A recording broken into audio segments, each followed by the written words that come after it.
Hey everyone, it's Kate from Awakening Your Abundance Creatively, and I just wanted to have a quick chat to you in regards to affirmations. I've been looking at the tags because I'm getting some stuff ready for the low-cost course that I'm putting together, and I just wanted to remind everyone that they need to be really clear when wording their affirmations. So these ones here are quite generic that I have, like this one. Things will just get better if I chill a little.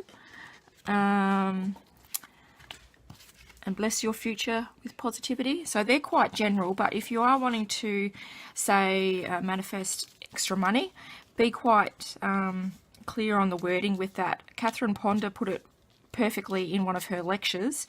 She said that she had a woman and it was coming up Christmas time and she needed extra money. So a friend of hers had told her to say the affirmation, I have plenty to spare, I have plenty to share.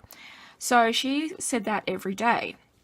And come Christmas time, she inadvertently didn't have any extra money, but she had extra Christmas cake or fruit cake.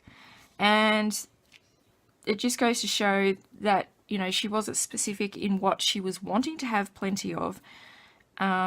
Whereas she changed her affirmation around to, I have plenty of money to spare, I have plenty of money to share. And it's sort of putting your intention out there really clearly to the universe what you're wanting. And you can even put a monetary figure, because if you say money flows to me freely, you know, you may find 5 cents, or you might find a random $5, which is great. You know, don't discard that. Be grateful that you have found it.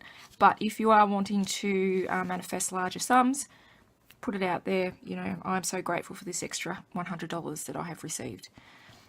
So yeah, just be mindful when you are wanting to manifest something in particular to be very specific with your wording.